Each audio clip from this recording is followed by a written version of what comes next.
Hi everybody, I'm Amy, this is my wife Maggie, and together we are ThinkerThemer, and today we're doing a quick review of Goblin Vaults by Keith Matejka and Eric Schlautman.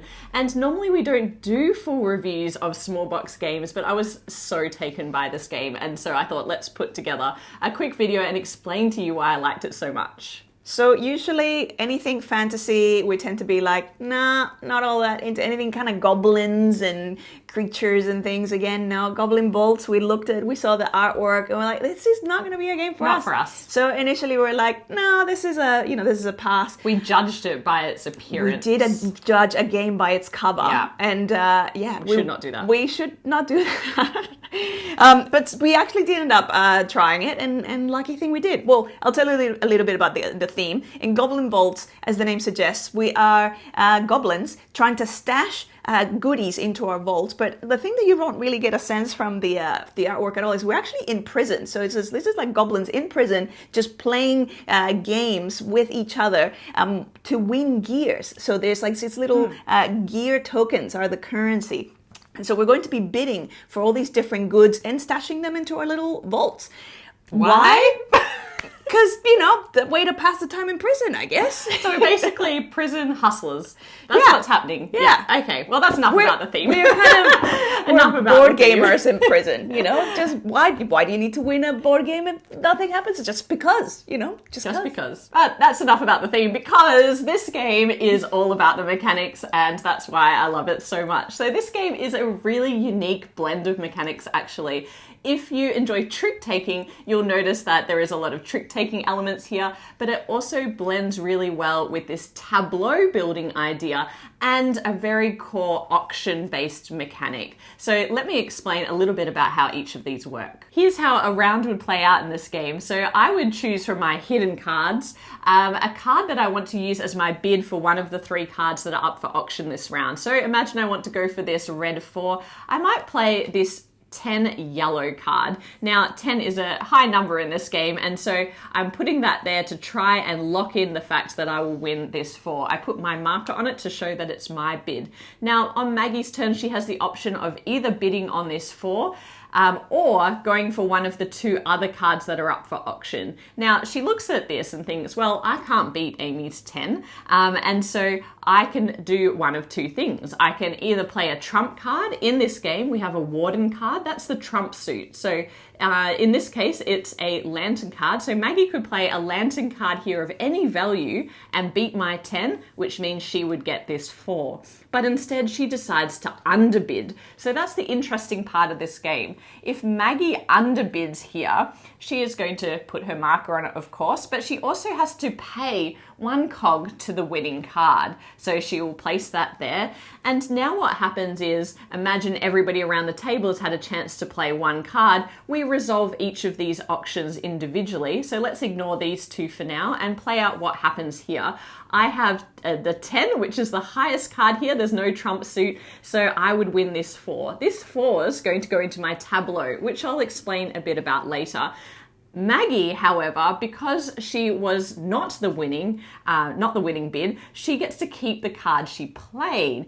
And so that goes into her tableau. And my 10 that I played becomes the next card available for auction, which now has a cog on it to make it more appealing, and that's worth 1 victory point at the end of the game. Now here's the cool thing. Why do you want to win or lose cards in this auction? Where you're trying to build out a tableau in front of you, and this tableau consists of 4 columns that are 3 cards deep. And actually you have complete freedom of arrangement of these 4 columns. You can put any cards in any order, but what you're trying to do is achieve the randomized objectives that have been given to you at the start of the game. So in this game we have the collection, luminous hollow, and copious coffers objectives that have been randomized at the beginning. Now for example, the collection has within each chamber or column of cards, you need to have at least 2 of the same value in order for it to score. The Luminous Hollow wants you to use this suit to be the top tier 1 card and the tier 3 card in a column. And this Copious Coffers wants you to try and aim for the biggest score possible in each of those columns. And if you can make it over 15, the sum of the values, then you're going to get more points. So the most complicated part about this game is trying to make those 3 objectives work in harmony so that you can maximize the points that you're going to score in your tableau. There's a couple of other ways you can make points as well. On each of the cards, there is a position marker that tells you where that card wants to be in terms of first, second, or third in that tiering system. If you can match that, you're going to get bonus points. If you can put cards in your tableau that match your player icon, you're also going to get points. And at the end of the game, any cogs that are left over are also going to be worth 1 point. The person with the most points will win, but it's a really intriguing mix of different ways that you can score points along the way. Okay, so what makes this game, I think, shine, at least for me, is the fact that it's one of those games that is fairly easy to implement. Like when you start kind of playing it, you're like, okay, I understand my turns, fairly straightforward, but then all the crunchiness comes in trying to make the best out of all of these sometimes incredibly challenging objectives work together. That on top of then the trying to kind of get the order of the tiers right so that I can get my bonus points for getting the right cards in the first, second, and third level, but then also kind of going, oh, you know, that card also matches my sort of character icon, so maybe I want it more, or that card has so many cogs on it and it's really appealing, and so what am I going to compromise on? So it's all those so true. Sacrifices that you're having. It is, and halfway through you might compromise on what you really set out to do. So you're like, I'm going to go for that objective, and then halfway through you're like, this is a losing game. I need to swap. I need to change my plan, and I'm just going to collect my own symbol because I've failed at that. And it reminds me a lot of the game Calico, because it's a game where you can challenge yourself to try and get all of the objectives done, and it's super satisfying when you're able to pull that off.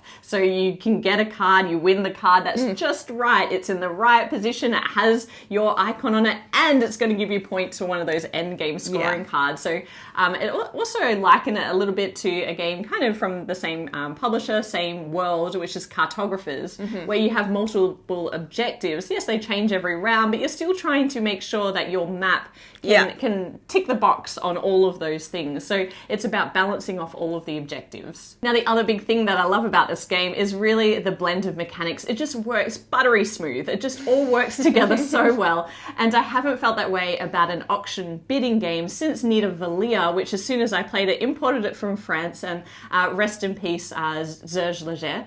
But that game instantly captured my attention. I loved it from the first game, and I felt the same way about this because I do love trick-taking. We love trick-taking. The auction just blends really nicely, and then having those objectives is like the Calico puzzle. One other thing to add is very quickly in terms of player count. This, like our preferred player count would be 3 and above. You can play a 2-player, and it has a very easy implementation in that all you're really doing is you have kind of like a third bot type player that is just going to be revealing a card, and then at the bottom it actually tells you which card it's going to be bidding on, so the first, second, or third.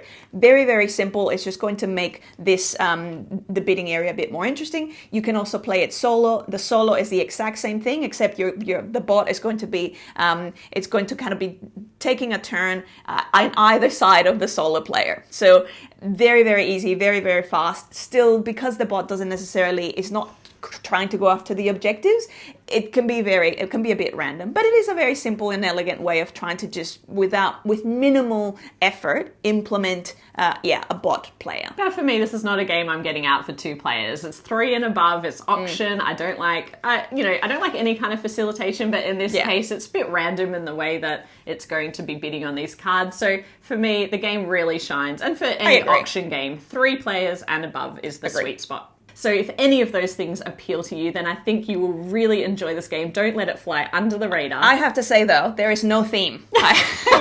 There is absolutely no theme whatsoever.